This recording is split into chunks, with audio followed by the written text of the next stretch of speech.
Yeah, we had robust industrial strategy. And many people criticized the administration, right? Like, theoretically, you want free markets, no government, limited government interference in the markets.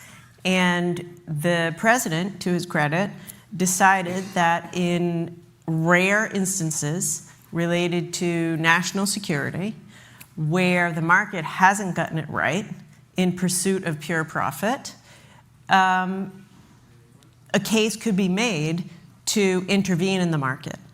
And I remember Larry and I had many, many discussions when I was secretary, because I will tell you, I'd be the first to say, industrial policy, I think, is necessary in instances like with the CHIPS Act, where it is a true matter of national security. Right? It's not about the government investing to make money. The return you get is an improvement in national security. It's not a deal to make money for the government. It's an investment because the market didn't make the investment. But I will tell you, it's much harder to get wrong than it is to get right. And those are the discussions that we had. But I think I give the president... Wait, much harder to get wrong than to get right, or much harder to get right than to get wrong? No, it is... Sorry, it's much easier to get it wrong. It's easier to get it wrong. Thank you. It's easier to get it wrong than it is to get it right. I'm happy to talk about the things I think we did well, the things I think we could have done better. But bottom line is, look, there are some experts here in rare earths. We just rode the elevator together. 40, 50 years ago, the US led the world in global manufacturing of semiconductors.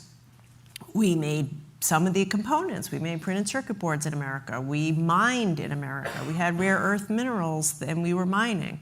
And we took our eye off the ball in pursuit. The market said, pursue profit, pursue fatter margins, pursue efficiency at all cost. So that's what happened. And as a result, we woke up a few years ago realizing that 100% of every AI chip is made in Taiwan. It's utterly frightening. And by the way, you try to find a printed circuit board made in America, or a substrate, or a chemical, or certain forms of packaging. You can't do it, and it's dangerous. So we decided in that example, where national security was at stake, we had to intervene, and we did. So you made a careful case for industrial policy, and there are a lot of economists who don't like industrial policy, but I think even the ones who don't like industrial policy would probably like the case that you just made. But the case is often made, and was sometimes made by the Biden administration, that manufacturing was good. That it was just really good to be manufacturing things, and that having a big manufacturing sector was really an important thing for a country, and that a country should focus on having a big, strong manufacturing sector for the sake of having a big, strong manufacturing sector, including the possibility that you might be able to convert it into doing military things if you had a war. But there was an argument that sort of manufacturing in general was a good thing that should be focused on. Is that your view? Yeah, that is not my view. And I'm smiling because I would talk to the president about this. I don't know if Jake Sullivan's still here, but this is an argument that I routinely lost with President Biden. The argument will go something like this. Hey, Gov, which is what he called me. Gov, I'm sick of America being at the end of the supply chain. Why can't we make everything in America? Why can't we make bicycles and backpacks in America? I would say, Mr. President, we don't have enough labor.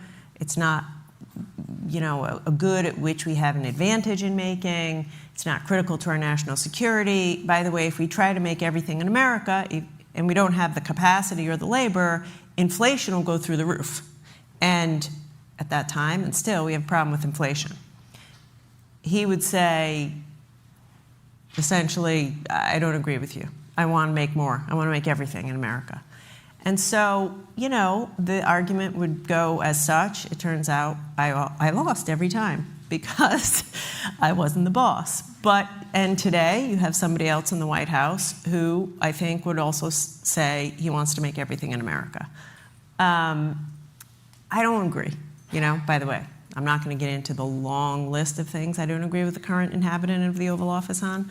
But I don't see a competitive advantage for us in making car seats for babies. I was with Doug McMillan recently at Walmart. He's like, it's just really hard to make these car seats in America for all these reasons. Trump is like insisting we make them in America. He said, fine, if you want me to do that, when the average mom or dad goes to Walmart, they're going to pay $600 for a car seat. I don't think that helps America. But there's no national security benefit for making car seats in America. I think by and large, we want the market to work. We want to specialize in what we are better at. And by the way, we want higher paying jobs. We want to make higher value things and higher paying jobs in America. But anyway, so that is my view. So how about no baby seats, no backpacks, no shirts? Unless we could do it better, cheaper, right? But faster. but we shouldn't tilt the playing field towards doing those things. Yeah, fine. How about there's lots of solar power and lots of people are putting solar collectors of one kind or other on the roof of their houses, and it's a good way of making electricity. Some people think it's terrible that we're not very competitive in manufacturing that stuff. Other people think it's better to be able to import it cheaply and have a lot of people install it. Which side are you on? Well, I would say this. If it were a fair fight with China, we probably could compete. But China cheats and doesn't play by the rules. So if China, it's like EVs. It's like a little bit like electric vehicles. If China didn't massively subsidize by the state solar panels, the inputs to solar panels, the critical minerals and such that go into batteries, if they didn't, the entire supply chain for Chinese EV companies is bought for by the Chinese government, essentially. So that is not free trade. So I would say we need a system where if every country has to, should play by the rules, we would have a fair fight and be able to produce more in America. Also, there is an argument that we have a national interest in moving more quickly to getting off of fossil fuels. And so to provide some economic incentive for companies to make these investments in something that's good for America, I think that argument can be made. I understand the second argument. I understand the first argument. I'm not sure I understand the second argument. Because if the argument is that we want to be off fossil fuels, that's great. So let's pay anybody who buys a solar collector, but put something on the roof, does something that's environmentally groovy. But that isn't an argument for subsidizing people to produce things that are environmentally groovy. If you want us to be green and not dependent on fossil fuels, I get why we should subsidize me if I make my house green. I don't quite get why we should subsidize Professor Cutler if he decides to be in the business of producing green things. The argument would be it's similar to the semiconductor argument, or actually what's happening right now in biotechnology. Once China decides that it's going to dominate the market in solar panels, the cells that go into solar panels, EV batteries, active pharmaceutical ingredients, it becomes almost impossible for anyone else to make them. So if you believe that these things are good for America, good for our economy, good for national security, good for our society, that in order to compete with that, you don't want to have to depend on them for 100% of those fill in the blank. So you want them to be made in America, so we don't have to rely on a critical thing, 100% from China. So putting a thumb on the scale. By the way, listen, I'm the one that did industrial policy, and I'm the one who said to you it's really hard to do. I'm the one that fielded many phone calls from senators, from the White House, from congresspeople, from governors, governors in swing states, you've got to do this, you've got to do that. And I try to shield my team, say no to the things I thought were bad investments. It is really hard. That being said, we've subsidized the airline industry forever. It's not that new that the U.S. government has put a thumb on the scale in favor of industries that we thought were important, farming, et cetera. So I think it's a little dishonest to say this is a brand new thing. I'm not saying you're saying that, but I heard that from a lot of people when I was trying to get votes for the CHIPS Act. And by the way, I heard that from a lot of conservative, Midwestern senators who'd be the first to vote for a farm bill and against chips, even though every chip in a quantum computer that the United States government is making, satellite equipment, drones, all the military equipment, CIA equipment, all made in Taiwan. So, you probably agree with this, I think. The argument about novelty is kind of a little tricky because sometimes it's people who don't like the stuff saying this is a new goofy departure interfering in the market. Correct.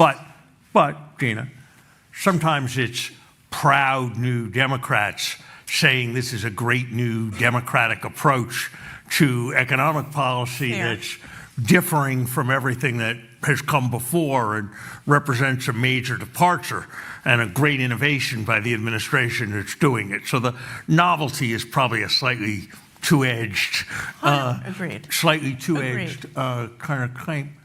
I'm going to get to chips in just a moment, but on the question of subsidies, kind of what's the theory? Is your theory that everything that somebody subsidizes, we should stop them? I mean, or maybe, Harvard subsidizes students to come here much more generously than most of the other universities in Boston can. We tend to think that's good. We don't tend to think it's an unfair practice that Harvard subsidizes students relative to others. Mm-hmm. How do you think about when subsidies are not okay and when subsidies are okay? Yeah. So listen, I generally think the market gets it right. Like, net, I generally think the market gets it right, and politicians, when allowed to muck with the market, get it wrong. Lots of unintended consequences, harder to, as I've said 100 times, harder to do than you would think. So I come down on the side of rarely intervene, except when necessary. And I think in instances like the supply chain for artificial intelligence, supply chain for biotechnology, pharmaceutical, critical medicines, semiconductors, which is in the AI supply chain, our food supply, there's a national interest, economic interest, national security interest, societal interest, to make sure that the market does get it right. And if left to its own device, the market doesn't price in national security benefit.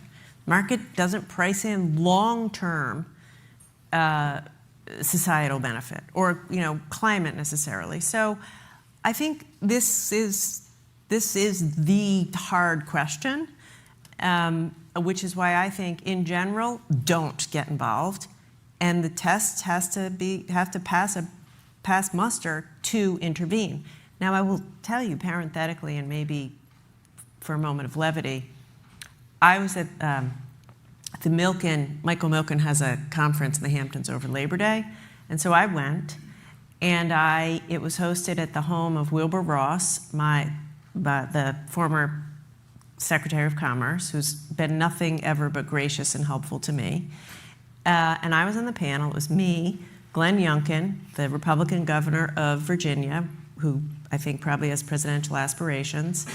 Not something you'd ever think about. Never. Well, I told you, Larry, I'm too short.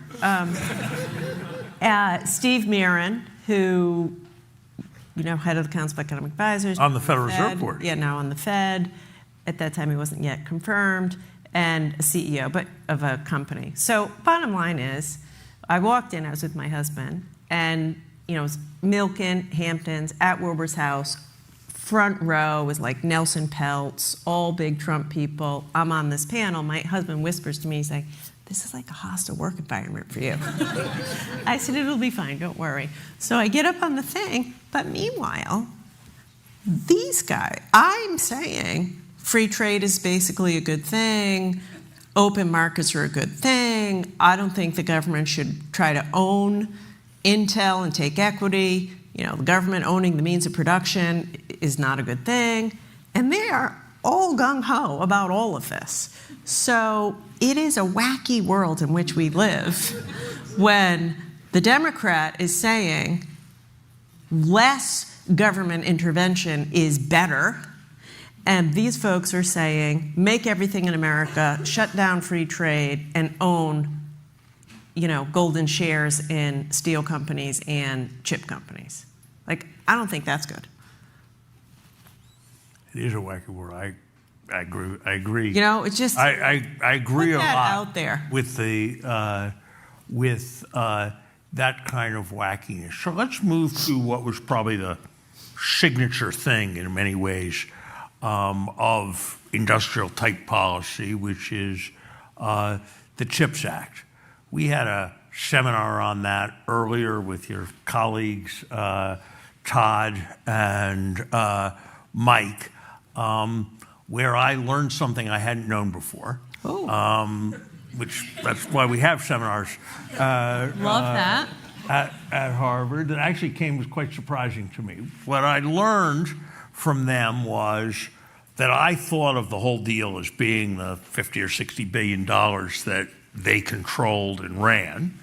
And what they explained to me was, yeah, there was that, but there was also this big investment tax credit that was attached to all the manufacturing, and that, in fact, we probably spent more money on the tax credit than we spent on the stuff they controlled.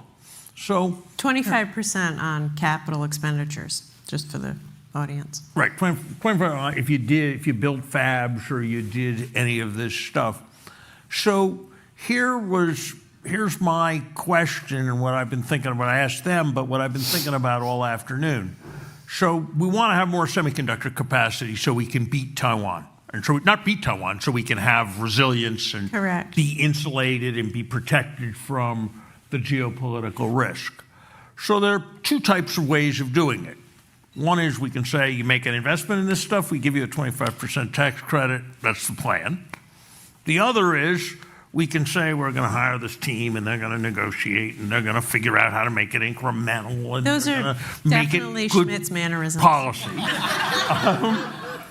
And what should the balance? What should the balance be between tax credits, rules, no fidelity, no negotiation, and let's be really clever and let the government be an investment banker and achieve incrementalism and do all this great stuff? How do you, based on what you've seen and what you've learned, if we were going to do this in a new sector, we were going to do this in rare earths, or we were going to do this in biotech production, how would you think about how much of our money should be simple rule, general subsidy, and how much of our money should be, figure out, have guys wheedle around and make it incremental and strategic and really targeted? How would you think about that?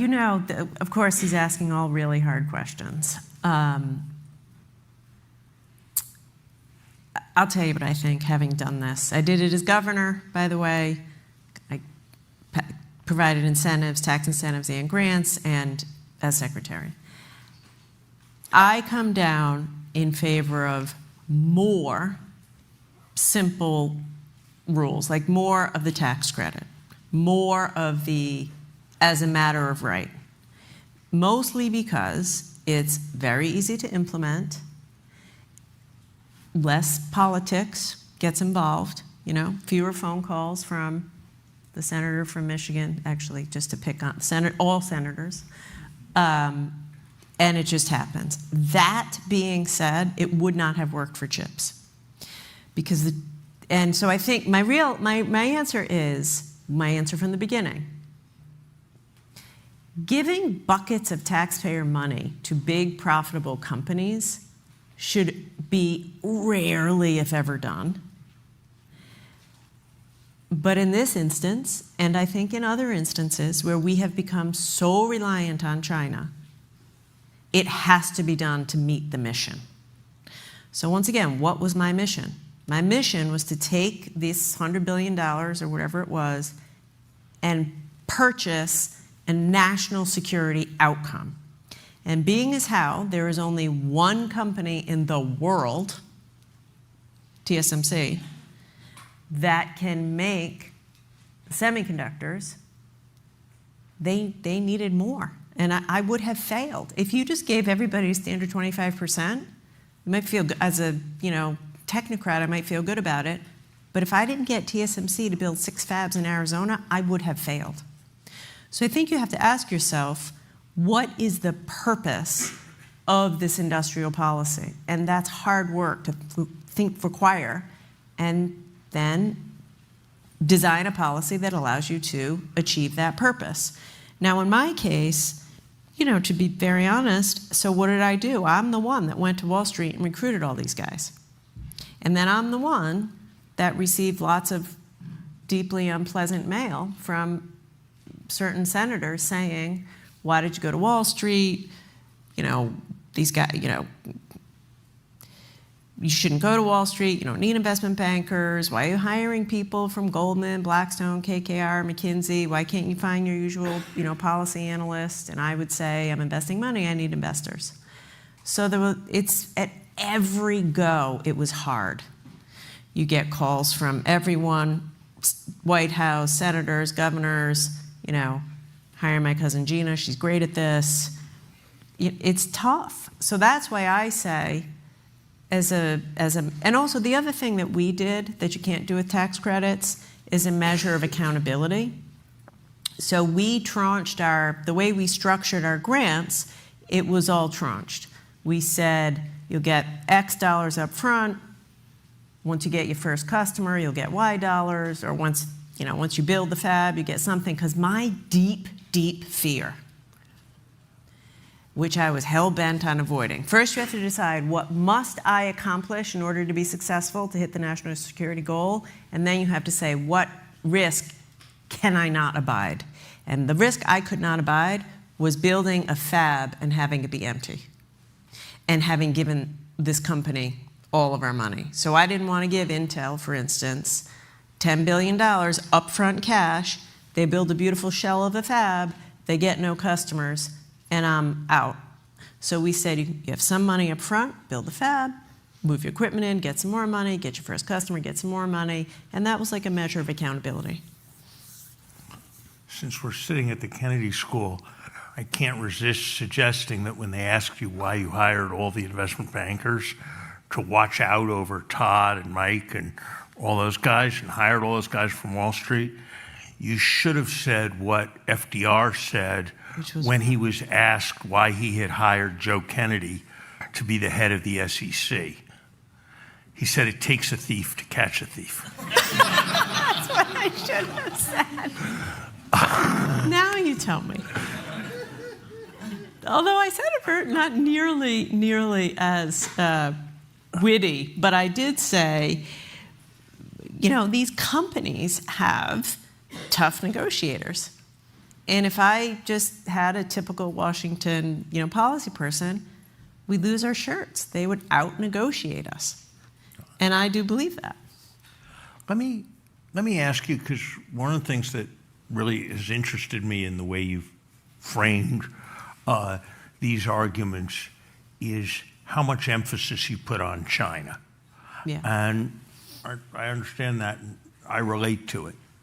Suppose instead of it being TSMC, it had been, and I grant you this is a bit of a weird hypothetical, CI SMC, Channel Islands Semiconductor Manufacturing Corporation. And so there was all concentrated, and it was all concentrated in one place. But the one place was the Channel Islands off the coast of England.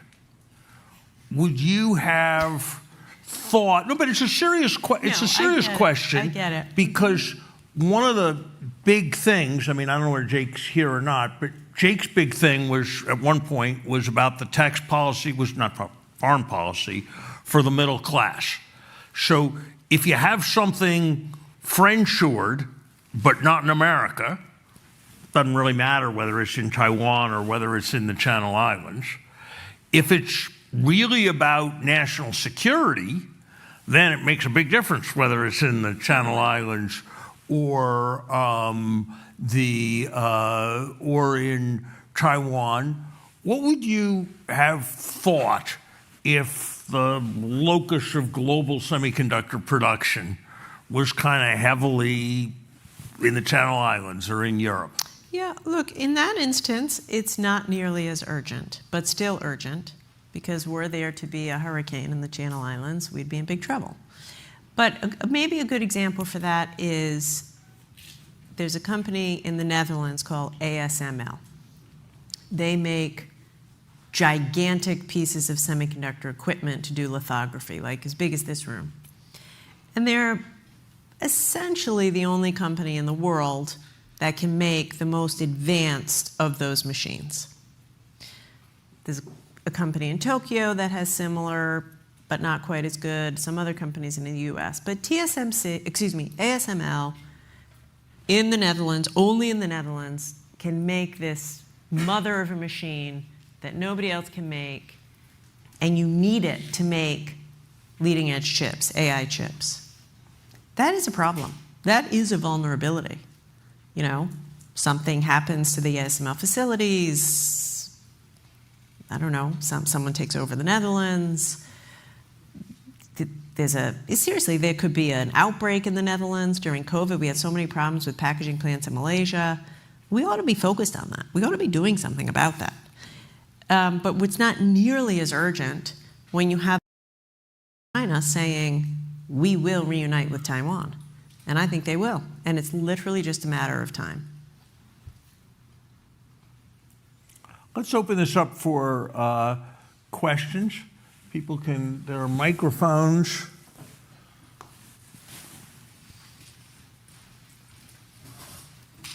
And I think there's some bit of Kennedy School mantra that I'm supposed to deliver about how questions end with a question, and you're only allowed one per customer, and stuff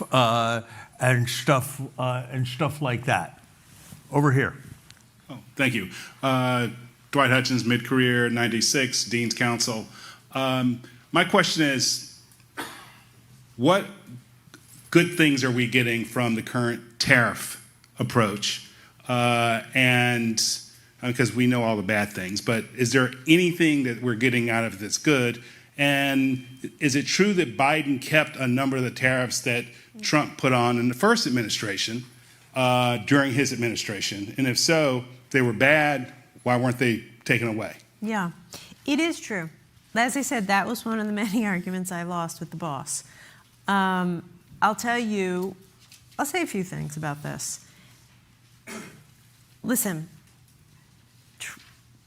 both presidents, Biden and Trump, are not wrong that the way free trade played out hurt a lot of Americans and crushed certain regions of this country. Now, my own view is that that's not an argument against trade so much as it is an argument for truly free trade with countries that play by the rules and some genuine support to retrain, redeploy people who lost their job, which we didn't do. And so it's out of that desire, like that, when you go to these communities where I've been, like, it is horrible. Like, to see empty building after empty building and the rate of opioid deaths, it's, you know, you can't not want to do something. and tariffs make those imports more expensive. So President Biden kept a number of the tariffs. I think out of that instinct, I want to be on the side of the American worker. You know, I am not doing anything that puts even one American steel worker or manufacturing worker out of a job. I'm sticking up for the American worker. That was the reason to keep the tariffs in place. That's the theory. And like I say, in a way, that makes sense. But I just think that there are better ways to incentivize high-end manufacturing in the United States that will create better, higher-paying jobs for Americans than to simply say, put a blanket tariff on every commodity that's coming in from China, which basically just is a tax on consumers who go to Walmart and pay $500 for a baby seat. The thing that I will also say, since this is a political, Institute of Politics kind of event or political place, man, it's tough to take it. If you're a politician, it's tough to take a tariff off once it's on. You're going to be the one that says, I'm not sticking up for the American worker. Go ahead, flood the market with cheap imports. That's a tough political decision. If I can just add one thing, depends on exactly how you do the numbers, but there are on the order of 100 times more people who work in industries that use steel as there are in industries that are producing steel. That's true. As a calibration, the manicure industry is about 6 times as large as the steel industry in the United States. And so when you raise the price of steel, you have to think very hard about what you're doing to the aggregate number of manufacturing jobs, and you may often be reducing that number rather than increasing it. So some of these tariff policies are, I would argue, misguided, even if you accepted the premise that maximizing manufacturing employment was the right thing to do. I think, can I just quickly respond to that? I think, so the thing that I really tried to pound the table on and was not successful was, let's not tariff inputs that come from China that go into things that we're trying to manufacture in America. So a lot of inputs, for example, that come from China that go into a component, that might go into an American car. And I say, Mr. President, we want to make more cars in America. It makes it more expensive to make the car in America. Exactly your point. But once again, it's very hard to take a tariff off. The difference between manufacturing and manicurists, no disrespect to manicurists, because that's an awesome thing to do, manufacturing does lead to research and development, which leads to more manufacturing, which leads to more research and development, which leads to more innovation. So there's lots of good reasons to think we want more manufacturing. And also steel, you can't be a strong country without some steel industry. And right now in this country, we have a single aluminum smelter left and a very dwindling steel industry. So once again, back to national security. Wait, I can't resist. This is the first thing you've said that I've actually disagreed with. Oh. Only one, but it's the first thing you've said that I disagreed with. What? If we imported all our steel, and we imported it from 15 different countries around the world, but we took steel and we fashioned it into a thing, why isn't steel like cotton? I mean, I don't. Fine, I'll give you that. I mean, you said if we don't have a steel industry. Okay, fine. But listen. But here's what I would say. That isn't the case. Pretty close. Pretty close in the case of steel. In the case of lots of things, you can argue that there's a point of vulnerability. but Canada, England, there are a lot of places we get steel from. You If really want to I argue that we're vulnerable because we don't produce enough domestic steel? If I could be convinced that steel were truly as commoditized as cotton and were truly available from enough other countries, and that we could sufficiently spool it up, like if it were a commodity and we needed it in a time of war, then I would be with you. Thank you for this fascinating discussion. I'm an MPP1. I'm Wataru. So you've spoken a lot about industrial policy in the context of national security. I was wondering about what your thoughts on industrial policy simply as an instrument for promoting economic growth in and of itself. The example I'm thinking of is like there's an argument to be made that what underpins Silicon Valley's success as this agglomeration of really successful companies is government-funded research and development. So I wanted to hear your thoughts on industrial policy as an instrument for growth. Yeah, thank you.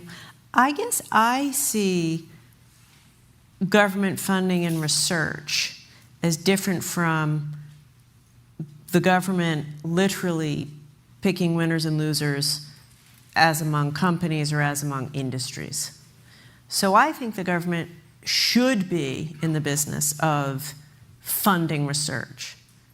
Like 2 areas now I worry a lot about are quantum and biotechnology. It's hard for private capital investors to continue to invest in biotech for a whole bunch of reasons.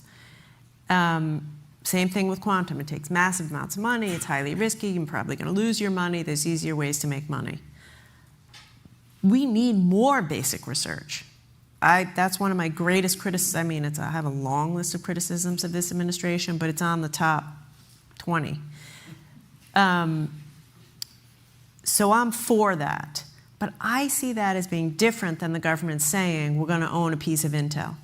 Because like at the end of the day, and maybe this is because I've been in government too long, it's just harder. I do believe in the market. Look at now what's happening. For a long time, everyone said, let's make everybody a coder. Government's going to invest. We're going to predict. This is where the skills are going to be. Everyone should be a software coder. I don't know. Doesn't look like necessarily a super idea right now with AI. Or you could pick 100 different examples. Like the government gets it wrong a lot. So I think investing in research and development, infrastructure, training is a really good thing. But having the government divine which industries we ought to be for versus the ones we are against, I think is tough.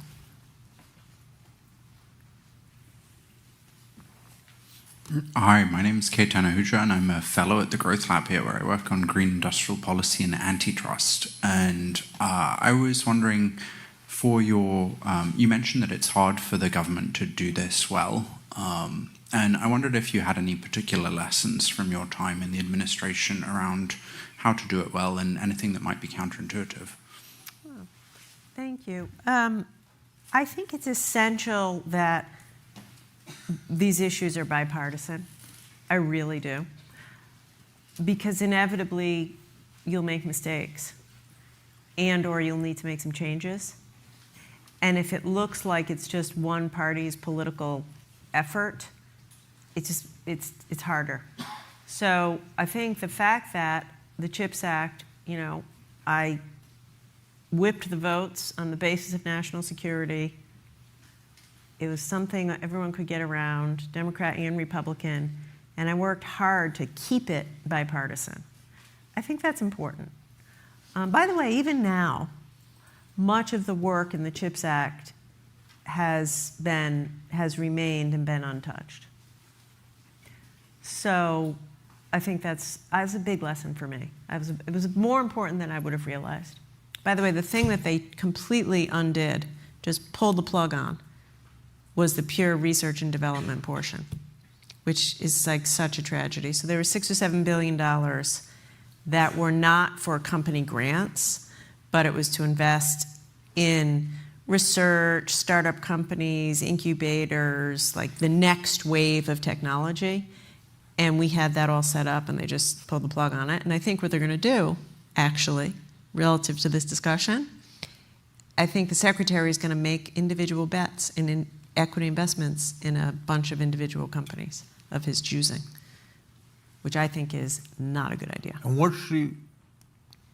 That's to this young man's question here. Like, I think it's way better to put $6 billion into research for the next leading edge semiconductor technology or materials or whatever than to fritter it away on a handful of investments that the Secretary is interested to invest in.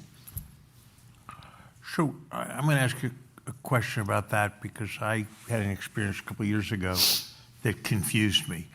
I have your instincts, basic research, don't pick winners, university science is terrific, we don't have enough research and all that.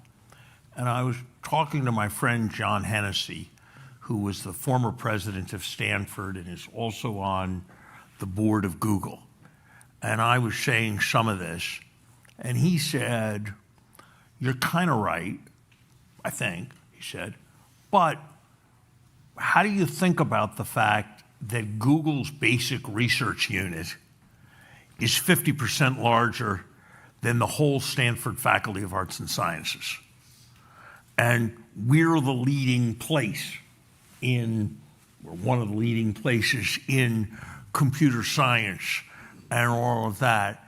How do you think about these areas where the scale that you sort of have to be at is massive in a way that's not easy for our universities?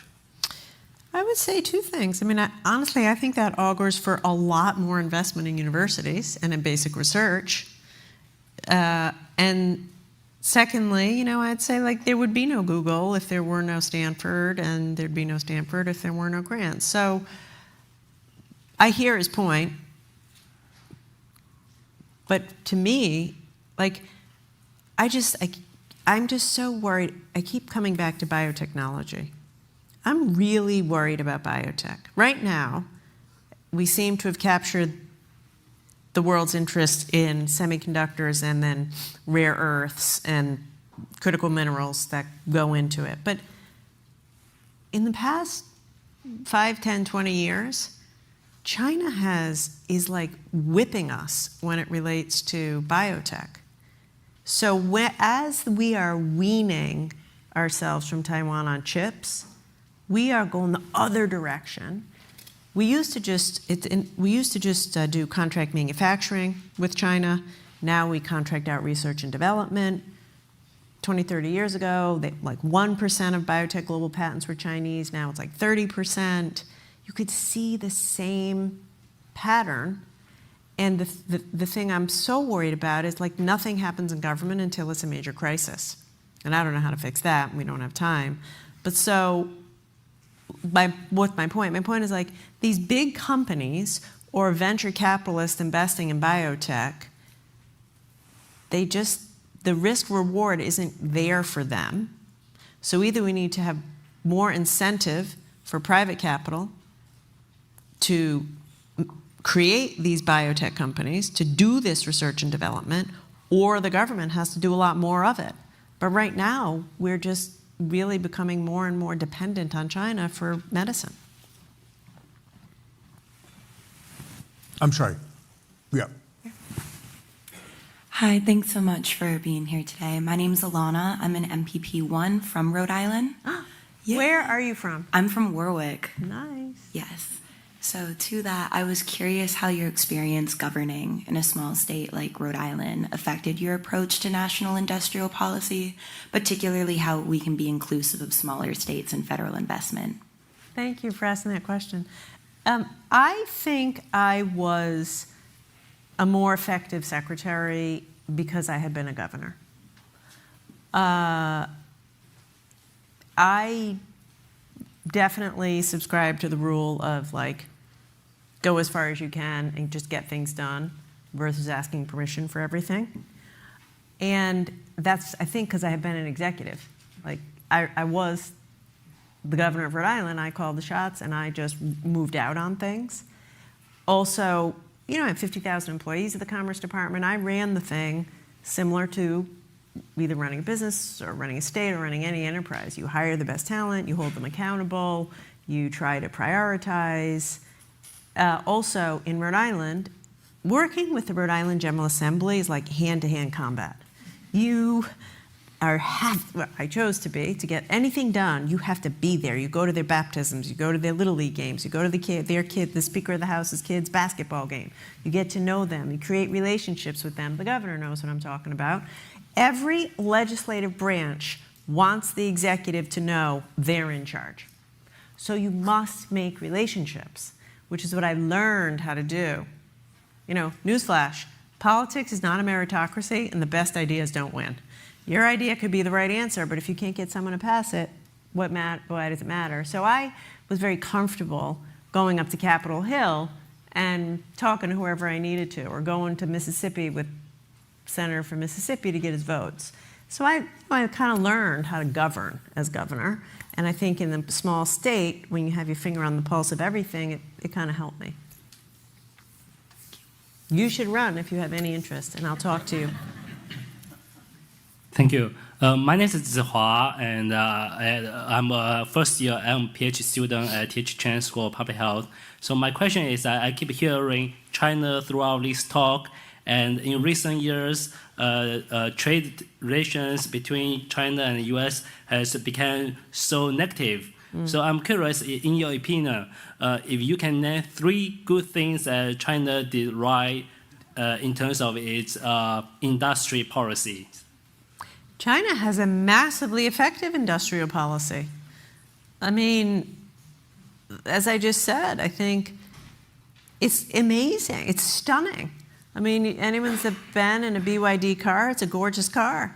Works really well. It's a beautiful thing. That's a direct result of Chinese, subsidy. Look at Huawei. Incredible. People in the government in the 2 administrations ago thought they were going to hobble Huawei, come back stronger than ever, making incredible chips. All because it's a champion company in the Chinese government. The list goes on. Biotechnology. I mean, they're really innovating in biotech, in quantum, because the government is pouring money into it like crazy. Also, another thing, a lesson that we could learn from China, they invest in the talent. China recently rolled out, I forget the exact number, but thousands of what we would call career and technical vocational schools. Like, the average age of of a pharmaceutical worker in America is like 55. The average age of a plumber, welder, electrician is 50-something, which now that I'm 54 sounds young, but we don't have an effective workforce system in this country. We don't. We incentivize attendance, Pell Grants, GI Bill, incentivize attendance. We send everybody to college. Lots of people don't graduate, or they graduate and they don't have skills for a job. China is incredibly intentional about a workforce strategy. We don't even teach molecular biology in most high schools, and yet we want to lead the world in biotech. So I think there's a lot we can learn from them. My only point is that under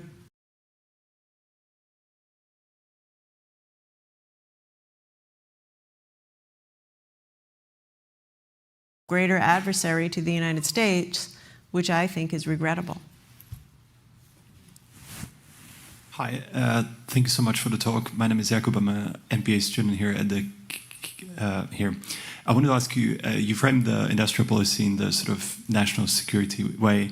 What role do you see for Europe and other sort of partners of the US in this world, according to your view? I am so happy you asked that. Back also on my list of top 20 things that I would be critical of this administration for is pissing off all of our allies.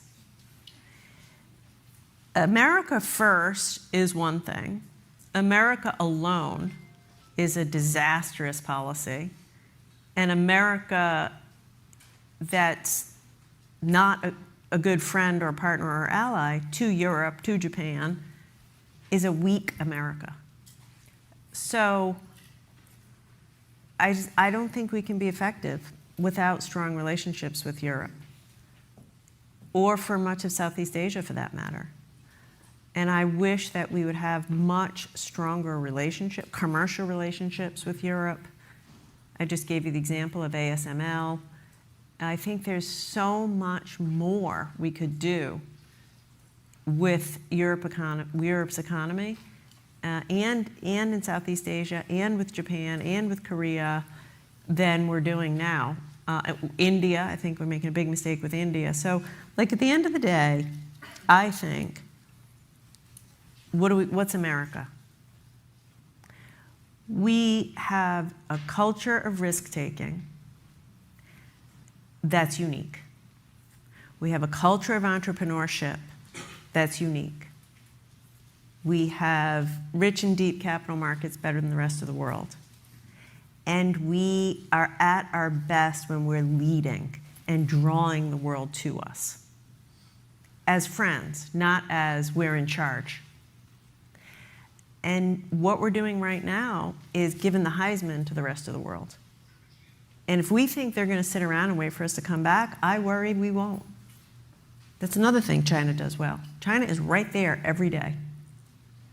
In Europe, in Africa, in Latin America, in Southeast Asia.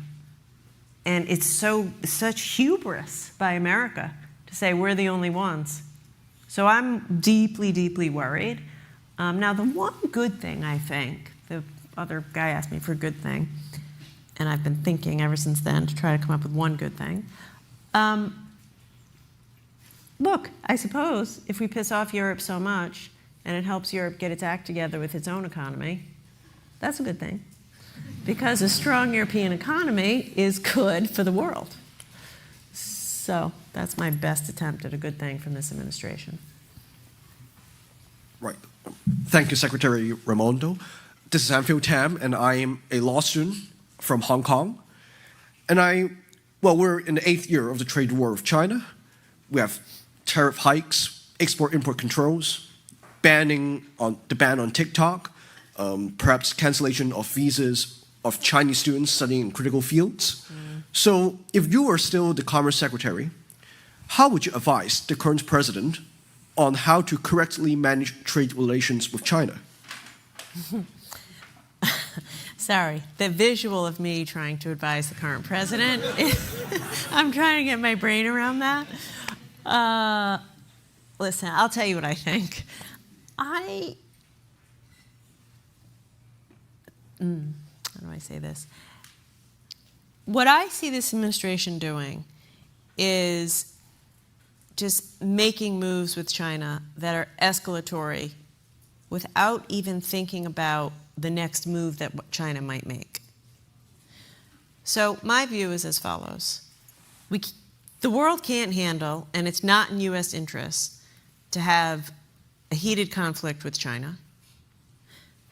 We have almost $1 trillion, I don't remember, $700 billion of trade with China, 99% of which is in commodity goods. That's a good thing. And we have to get better at nuance with China. We have to manage this relationship and have a long-term view, operate from a position of strength, and get better at nuance. So what I would do is I'd make America a hell of a lot stronger so that I could go toe-to-toe with China. And then I would not deal with China from a position of arrogance. I would deal with China from a position of strength. I would take them at their word, and I would try to operate in a more nuanced way so we didn't have this constant tit-for-tat, escalate, escalate, escalate. Because right now, I think we're a little bit in a corner. We say 100% tariffs, except till tomorrow we say not. You throw 100% tariffs on China, I'll tell you right now, if they said no Tylenol, penicillin, or various other antibiotics in America, there wouldn't be any.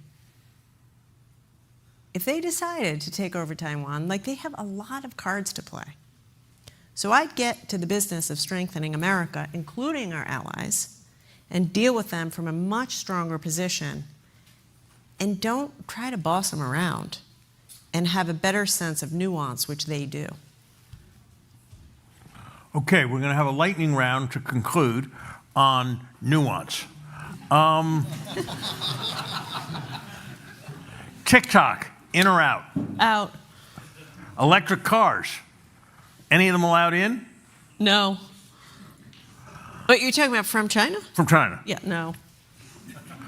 I mean, you're not allowed to give why. Any of them, Under a certain set of circumstances. any of them get to produce any high-tech stuff here? What? Say it again? Do Chinese firms get to produce sophisticated semiconductor equipment, telecoms here? They would never want to do that. No. No, okay.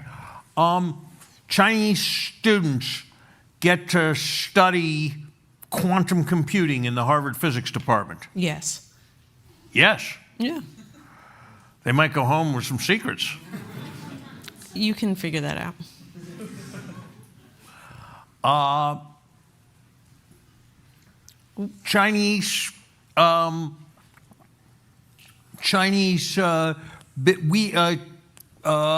China gets to import from us cutting-edge biology formulas. No. Listen, I have to be allowed to say something about this. The whole thing comes down to what's cutting edge. So anything that's widely available, let's say cutting edge biotech is also made by 5 companies in Europe. Sure, have them make it in America. Sure, let's export it. Cutting edge needs to be truly cutting edge, not something that's made by, like I already said, 5 other companies in the world. But if it's truly only made in America, can only be had by American technology, we have it, China doesn't, we're ahead of them, no. For a while, that was mRNA vaccines. Would you have let them import mRNA vaccines from us? I mean, we had cutting-edge mRNA vaccines. We were the only ones who had them. Would you have let them import them? Yes, I would have sold the medicine, for sure. I'm not saying don't sell China medicine, but allowing them the tech transfer so that they could then copy, rip us off, and get ahead is a different matter. Okay. Gina, you have given us an extraordinary presentation and really shown us how somebody who's operated at the highest level thinks through problems in a careful and thoughtful way. I've learned a lot from you, and I know that the students and faculty here have learned a lot as well. Thank you very much, kind. Gina Thank Raimondo. you.